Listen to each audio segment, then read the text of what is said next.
The hearing room erupted with tension, like a standoff ready to blow sky high. Every second ticked down like a countdown to chaos. Cameras roared along the walls, their red lights flashing like danger signals.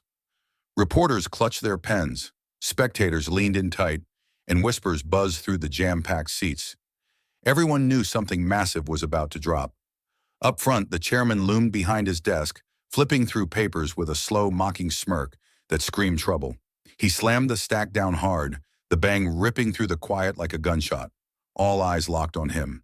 With a rough, sneering laugh, he looked up. "Karoline Leavitt," he drawled, her name slicing off his tongue like a blade. "The hot-headed right-winger who thinks she's bigger than the rest of us." His smirk stretched wide, sharp, and vicious, daring her to step into his trap. The room held its breath. This wasn't just some boring hearing. This was war, and it was about to kick off big time. Across the room, the lead Democrat on the panel flashed a smug grin, leaning back with arms crossed. To him, this wasn't just a hearing, it was an execution, beamed live to millions for maximum damage. The gallery buzzed above, whispers rising like static. Journalists scratched out notes, their headlines already set. Young right-wing star finally broken. Camera flashes popped like gunfire, framing the build-up to her collapse. But Karoline Leavitt didn't budge.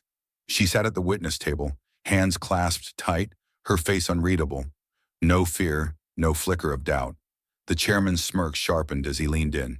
"Hope you're ready, Miss Leavitt," he taunted. "This isn't your little cable news sandbox. This is Congress." Laughter rippled through the room, cold and cutting.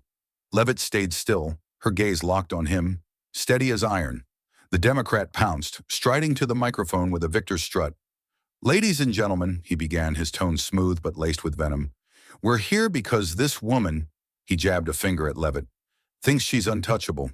He spun to the chairman, grinning wide. "The proof's overwhelming. Karoline Leavitt has peddled lies, dodged oversight, and spat on the rules that keep this nation standing." The chairman nodded, his smirk twitching. "Miss Leavitt," he said, voice low and teasing, "I assume you get how deep you're in?" She tilted her head just a fraction, listening but mute. The Democrat pressed on, flipping his papers with a showman's flair. "Mr. Chairman, this isn't just careless chatter. It's calculated chaos. She's made a career warping facts to fit her plans. But today she's up against reality, and it's not budging." A murmur swept the crowd. The chairman let out a dry laugh. "Miss Leavitt, you gonna defend yourself, or do we need to school you on the Constitution first?" The room erupted in chuckles, louder now. The panel swapped smirks. Now this was a slam dunk. The Democrat piled on, voice booming. "She's grinning, Mr. Chairman. Thinks this is another publicity stunt to squirm out of. But today we're about facts, not her slick campaign lines." The chairman leaned back, his grin stretching. "I'm curious, Miss Leavitt. Got a defense? Or are we just here for your next viral tantrum?" More laughter, the trap snapping shut. The Democrat turned to the chairman, triumphant. "Mr. Chairman, we call on this committee to admit the crushing evidence against her and act now." The chairman tapped his pen, eyes glinting. "Miss Leavitt, I'd talk fast before I decide you don't belong here." The room stilled, every gaze on her. Then Leavitt moved. She took a slow breath, adjusted her blazer, and stood. The air tightened. Her next words would flip the world upside down. Leavitt rose like a tidal wave, her presence swallowing the room. She smoothed her blazer, stepped forward, and flashed a faint, razor-edged smirk. "Mr. Chairman," she said, her voice calm but charged, "I'd like to thank my Democratic pals for their creative version of the truth." Gasps and murmurs rippled through the crowd. The chairman's eyes narrowed, his smirk fading just a touch. She paced slowly, heels clicking like a countdown. "All day it's been disinformation, accountability, how I've disgraced this sacred place. But there's a problem." She paused, letting the silence stretch tight. "That only holds if this institution's worth the honor you claim it has." The room went dead quiet. The Democrat scoffed, sharp and loud. "That's your defense, Miss Leavitt? Truth's optional?" She whirled to face him, eyes burning. My defense is you can't spot truth if it punched you." The gallery exploded, whispers turning to roars. The chairman leaned forward, hooked despite himself. Leavitt snatched a document from the table, flipping it open with casual ease. "This whole show's about me spreading lies. So let's peek at your so-called lies, huh?" She thrust a highlighted page forward, voice rising. These dangerous claims you're raging over? Confirmed true later. These reckless words? Straight from your own people. Buried when they got messy. She smirked, flipping another page. Your story doesn't just fall apart, it eats itself alive. The Democrat shifted, his swagger cracking. That's ridiculous, he barked, but his tone wobbled. Leavitt raised a hand, silencing him. Is it? Let's think. If I stuck to your speech rules, I'd break federal laws guarding free speech. She slammed the page down, the sound ringing out. So, Mr. Chairman, what's it going to be? Your muzzle or the First Amendment that proves you're full of it? The chairman's smirk vanished. He grabbed his glasses, skimming her transcript. His lips tightened. Leavitt kept going, relentless. Truth isn't who screams loudest. It's logic, principles that don't twist. But this is a mess of contradictions, and I'm tearing it down. The panel swapped nervous looks. The room's vibe flipped. Leavitt wasn't just surviving. She was dominating. She faced the Democrat, voice frigid. You thought I'd trip over your fancy talk. But I don't need games. I've got truth, and it cuts deeper than your lies. The chairman tapped his pen, smile gone. Leavitt leaned in, sliding another highlighted page his way. Check section 42.3 of your own playbook, Mr. Chairman. He adjusted his glasses, scanning it. The Democrat fumbled his notes, sensing doom. Leavitt let the quiet build, then hit. This rule, your big stick, was written before social media was even a thing. A hush blanketed the room. The chairman's eyebrows shot up. The Democrat opened his mouth, but nothing came. Leavitt steamrolled on. How do you judge speech with laws that old? It's like policing a jet with horse cart rules. It's garbage. The Democrat coughed, grasping for control. Miss Leavitt, that's a weak dodge. The principles stand. She sliced back, voice like steel. Do they? Section 43.1 says if speech doesn't fit your dusty rules, you need new ones before you swing. She jabbed the page. Your case just died. The room held its breath.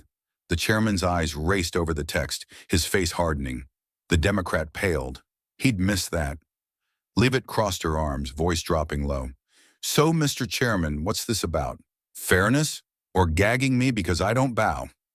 The Democrat stuttered. That's not... Leavitt's smile stopped him cold. Not amused, but victorious. The chairman set the paper down, slow and heavy.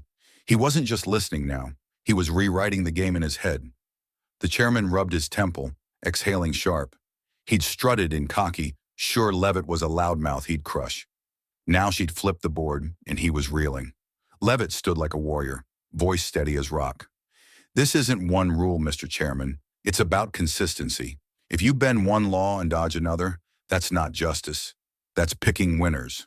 The Democrat bristled, snapping, Objection! She's hiding behind details. Leavitt tilted her head, smirking faintly. Details?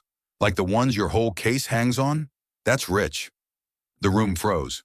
The chairman, no longer relaxed, sat forward, jaw tight. Leavitt pressed on. Let's talk history. Madison v. Broadcom. Sound familiar? This room ruled you can't punish speech in a gray zone without clear laws. That's not a trick, it's fact. The chairman blinked. He knew it. So did the Democrats. And it stung. Leavitt twisted the blade. So, Mr. Chairman, what's the call? Uphold the law or punish me because I don't fit your box? Silence.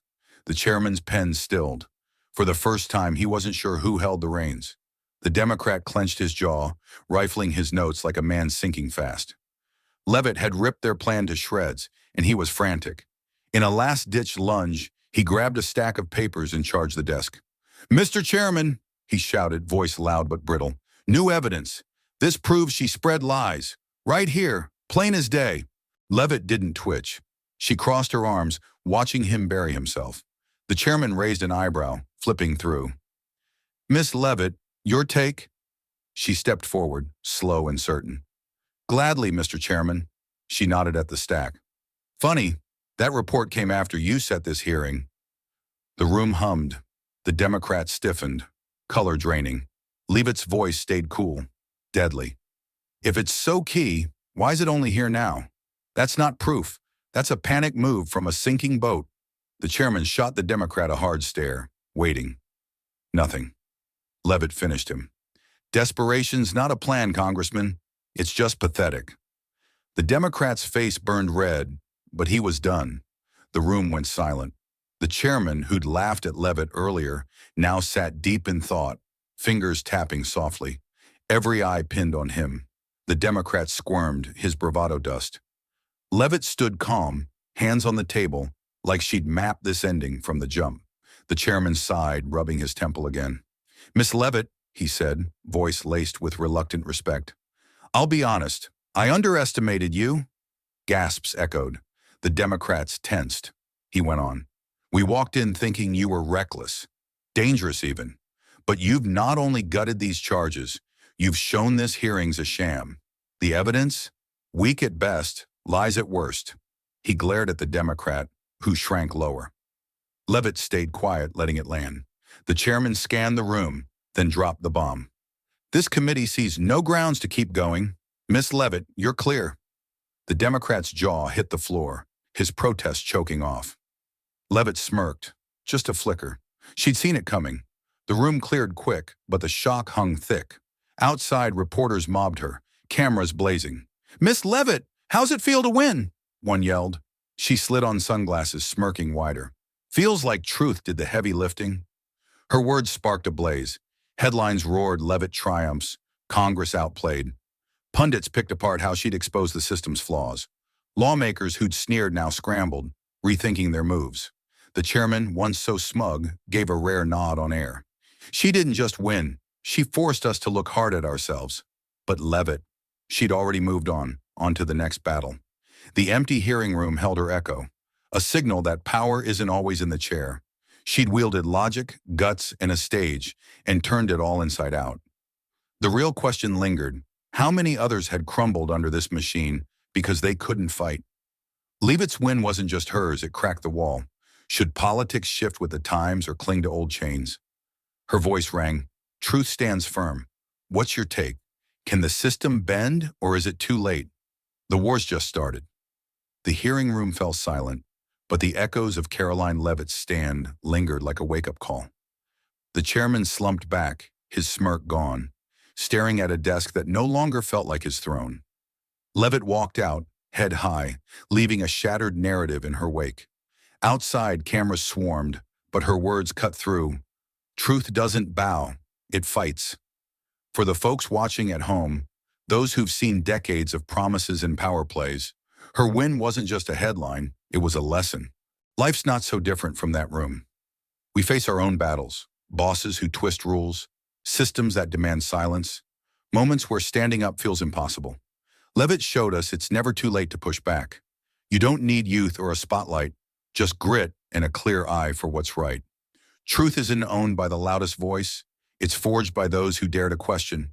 At 50, 60, or beyond, we've got wisdom to spot the cracks in the game.